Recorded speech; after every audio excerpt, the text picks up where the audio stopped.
আসসালামু আলাইকুম সকল চাকরি প্রত্যাশী শিক্ষার্থীবৃন্দ। আজকে আমি আপনাদের কিছু সাম্প্রতিকের সাল বা প্রশ্ন বলবো যেগুলো আপনাদের বিভিন্ন চাকরি পরীক্ষাতে আসতে পারে। প্রথম প্রশ্ন হচ্ছে, বঙ্গবন্ধু তিনটা বই লিখেছেন।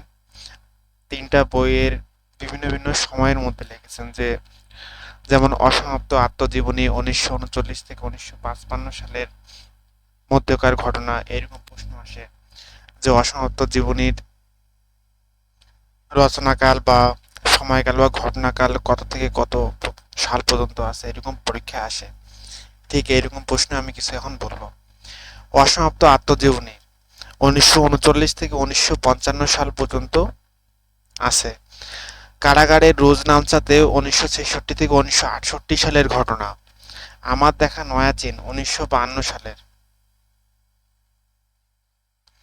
স্মার্ট ও ডিজিটাল বাংলাদেশ সম্পর্কে। স্মার্ট বাংলাদেশ হবে 2041 সালের মধ্যে। স্মার্ট বাংলাদেশের ভিত্তি হচ্ছে চারটি: smart citizen, smart government, smart society, smart অর্থনীতি। এইখানে যেটা পরীক্ষায় আসে যে তিনটা অপশন হয়তো দেওয়া আছে, একটা থাকবে না, অথবা তিনটা অন্য কোনো অপশন থাকবে, একটা এখান থেকে অপশন থাকবে, থাকার পর থাকবে যে স্মার্ট বাংলাদেশের ভিত্তি কোনটি বা স্মার্ট বাংলাদেশের ভিত্তি নয় কোনটি, এরকম প্রশ্ন আসে এখানে। স্মার্ট বাংলাদেশের ঘোষণা কবে দেওয়া হয়? 12ই ডিসেম্বর 2022। প্রথম স্মার্ট গ্রাম হিজলি, ঝিনাইদহ। প্রথম স্মার্ট উপজেলা শিবচর, মাদারীপুর। প্রথম স্মার্ট জেলা হবে চট্টগ্রাম, প্রস্তাবিত। ডিজিটাল বাংলাদেশ দিবস 12ই ডিসেম্বর। প্রথম ডিজিটাল সিটি বা শহর সিলেট। প্রথম ডিজিটাল গ্রাম তুলাতলী, কক্সবাজার। প্রথম ডিজিটাল জেলা যশোর। প্রথম ডিজিটাল দ্বীপ মহেশখালী, সাইবার সিটি, সিলেট নগরী। এবার আসি আবহাওয়া নিয়ে কিছু কথাবার্তা। আবহাওয়া অধিদপ্তরের আঞ্চলিক কেন্দ্র হচ্ছে দুইটি, আবহাওয়া কেন্দ্র হচ্ছে চারটি, আবহাওয়া স্টেশন হচ্ছে 35টি। আবহাওয়া ভূকম্পন পর্যবেক্ষণ কেন্দ্র চারটি, আবহাওয়া ও হাইড্রোলজিক্যাল রাডার স্টেশন হচ্ছে 5টি। আবহাওয়া ভূ উপগ্রহ কেন্দ্র রয়েছে চারটি, টেলিভিশন ভূ উপকেন্দ্র রয়েছে 39টি। দেশের ক্লাইমেট সেন্টার একটি, যেটি হচ্ছে গাজীপুরের শ্রীপুরে। 1 অক্টোবর 2022 এটা উদ্বোধন করা হয়। বাংলাদেশের কৃষি আবহাওয়া পূর্বাভাস কেন্দ্র রয়েছে 12টি। মহাকাশ গবেষণা কেন্দ্র একটি, স্পারসো। এই স্পারসো হচ্ছে প্রতিরক্ষা মন্ত্রণালয়ের অধীনে, এটা অনেক সময় পরীক্ষা আসে।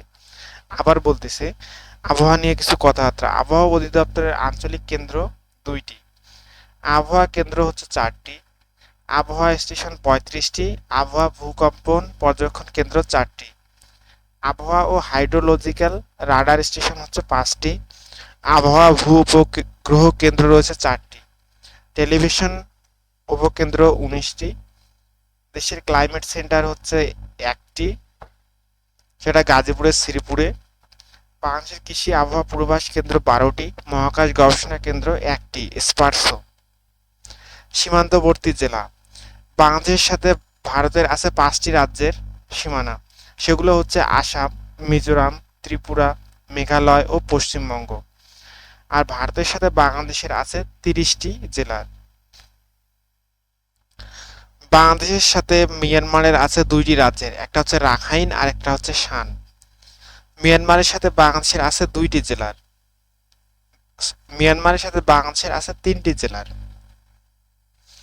বাংলাদেশের মোট সীমান্তবর্তী জেলা হচ্ছে 32টি। অভিন্ন সীমানা।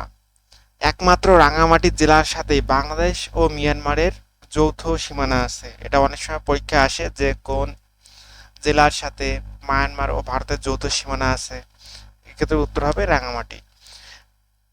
সীমানা নেই মানে কোন বিভাগের সাথে কোনো সীমানা নেই, সেগুলো হচ্ছে ঢাকা ও বরিশাল। বর্তমান বিশ্বে ভারতীয়দের আধিপত্য। যুক্তরাজ্যের প্রধানমন্ত্রী ঋষি সুনাক। ভারতীয়দের আধিপত্য বলতে এখানে বোঝাচ্ছে যে ভারতীয় বংশোদ্ভূত যারা। ইউটিউবের প্রধান নীলমোহন। বিশ্বব্যাংক প্রধান অজয় বাঙ্গা। গুগল প্রধান সুন্দর পিচাই। এছাড়া ভারত বর্তমান বিশ্বের জনসংখ্যার শীর্ষ দেশ।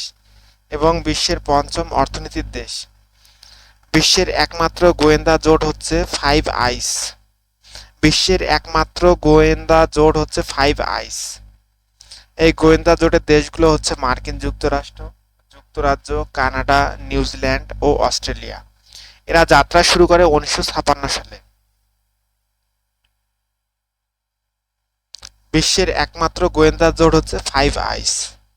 শান্তি চুক্তি। চলমান ইউক্রেন রাশিয়ার যুদ্ধ নিয়ে শান্তি চুক্তি হচ্ছে। চীনের শান্তি চুক্তি হচ্ছে 12 দফার। রাশিয়ার জন্য শর্ত 4টি, ইউক্রেনের শান্তি চুক্তি 10 দফা। ধন্যবাদ সবাইকে শেষ পর্যন্ত সাথে থাকার জন্য। আসসালামু আলাইকুম।